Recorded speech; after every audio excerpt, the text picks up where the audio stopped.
This video represented by education tech Eram. और इस video के अंदर हम लोग बात करने जा रहे हैं कंप्यूटर प्रोग्रामिंग के बारे में। और कंप्यूटर प्रोग्रामिंग का सबसे ही मजेदार टॉपिक है कि कोई भी एक स्टूडेंट या कोई भी एक पर्सन जब भी कंप्यूटर प्रोग्रामिंग की फील्ड में आता है तो उसको सबसे पहले ये मालूम होना चाहिए कि मुझे कौन सी प्रोग्रामिंग लैंग्वेज चूज करनी है। जब वो अपनी प्रोग्रामिंग लैंग्वेज चूज कर लेते हैं तो चूज करने के बाद वो सबसे पहले वो ये देखता है कि मुझे इस कोड को किस सॉफ्टवेयर के अंदर लिखना है। और वो जिस सॉफ्टवेयर के अंदर उसको लिख रहा होता है उसको बेसिकली हम लोग IDE बोलते हैं। और IDE का मतलब होता है यहाँ पर इंटीग्रेटेड डेवलपमेंट एनवायरनमेंट होते हैं। इसका मतलब यहाँ पर ये होता है कि जिस लैंग्वेज को उस बच्चे ने चूज कर रखा है उसके कोड को किसके अंदर वो लिखेगा ये डिसाइड किया जाता है। और वो जो डिसाइड कर रहा होता है और जिसके अंदर वो कोड लिख रहा होता है वो बेसिकली IDE कहलाते हैं। अब IDE का मतलब बेसिकली क्या होता है, तो IDE का मतलब ये होता है कि एक ऐसा सॉफ्टवेयर, एक ऐसा एनवायरनमेंट जिसके अंदर स्पेसिफिक कोड को रीड किया जाता है और रीड करवाया जाता है और वो उसके अंदर अपने टास्क को परफॉर्म कर पाते हैं। तो हम लोग एक ऐसे कोड की बात कर रहे हैं, एक ऐसे सॉफ्टवेयर की बात कर रहे हैं जो उस लैंग्वेज को समझ पाता है और उसको प्रोसेस कर पाता है। ये बेसिकली जो आपका IDE होता है ये खास तरह का टूल होता है। ये बेसिकली वो लोग यूज करते हैं यानी कि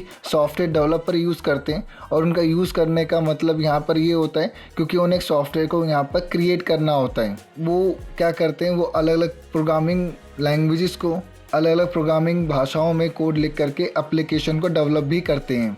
IDE में कोड लिखने के अलावा इसमें कोड को डिबग करने के लिए एक डिबगर और इसे केवल एक क्लिक से कंपाइल करने के लिए कंपाइलर भी होता है।